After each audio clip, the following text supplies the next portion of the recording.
छेबनमु के हवस्ताय कापन है वो, छेबनमु के हवस्ताय कापन है वो। बने चुकले ते दिखते तका कर तेरे, सीरी देवी सही दिखते तका करते वो। छाती ममुर रानी छाती मवो, छाती ममुर रानी को दो धरते वो, को दो धरते ना। छेबनमु के हवस्ताय कापन है वो, बने चुकले ते दिखते तका करते वो। सन्नी लेवन सही दिखते तका करते वो।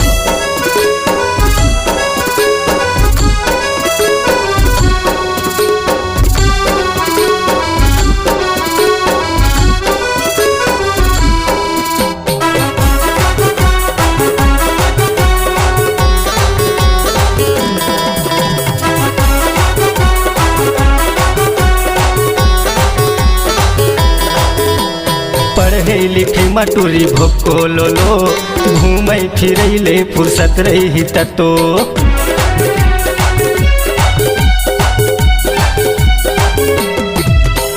पढ़ूँ ऑनलाइन के किले थे मोबाइल, फेसबुक इंस्टाग्राम माते मारे स्टाइल। कॉलेज मरानी कॉलेज मवो, कॉलेज मरानी रेगिंग करते वो, रेगिंग करती ना। छेबनमु के हवस्ताय कापन है वो, बने चुकले ते दिखते तका करते वो। अम्रपाली सही दिखते तका करते वो।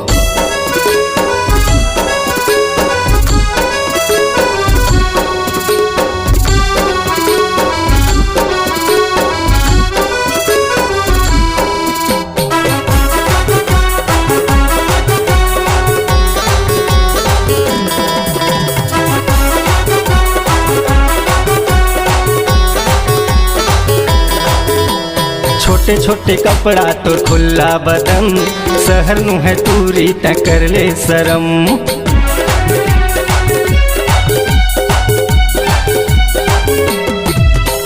हाई हिल के सैंडल मरेंगे चमचम, देखे या देखते रह जाते कसम।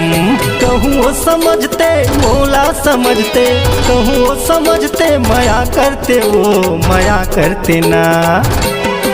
चीर पोटी मुके हस्ताय कापन है वो, बने चुकले ते दिखते तका करते वो।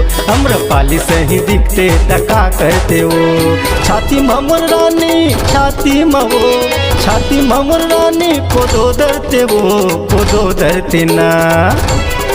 छेबनमु के हवस्ताय कापन है वो, बने चुकले ते दिखते तका करते वो। सीरी देवी सही दिखते तका करते वो। सन्नी लेवन सही दिखते तका करते वो, सन्नी लेवन सही दिखते तका करते वो।